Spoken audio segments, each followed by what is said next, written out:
ওম সায়রাম। আজকের দিনটা হলো রবিবার, মানে কালী পুজোর ঠিক আগের দিন। তো আমি আরও দুজন মিলে বেরিয়েছিলাম একটু ঠাকুর দেখতে গিয়ে দেখি ডি ব্লকের ঠাকুর তখনও পর্যন্ত এসে পৌঁছায়নি।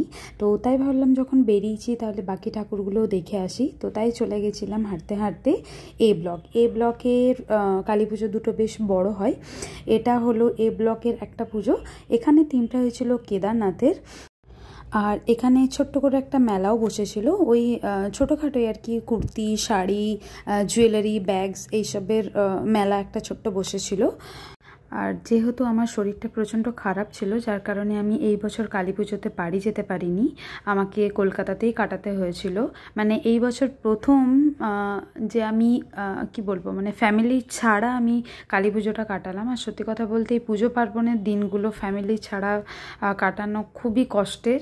তো আমার এই বছরটা প্রচণ্ড কষ্ট হয়েছে, প্রচণ্ড খারাপ লাগছিল, কিন্তু কি করব, অসুস্থতার কারণে আমি যেতে পারিনি। তো তাই ভাবলাম যে একটু গিয়ে ঠাকুরগুলো দেখে আসি, তাহলে মন শরীর দুটোই ভালো লাগবে।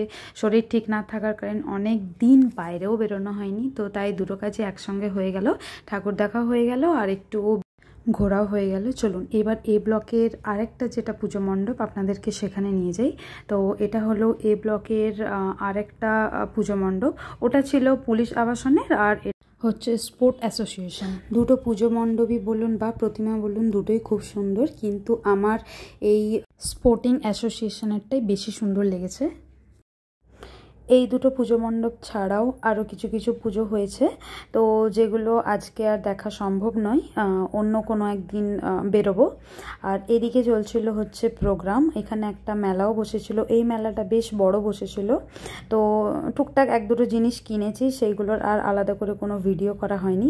ঘোরাঘুরি শেষে এবার রওনা দিলাম বাড়ির উদ্দেশ্যে। তো আমার এভাবেই রবিবারটা কেটেছিল। আজকের মতো আসি তাহলে, টাটা।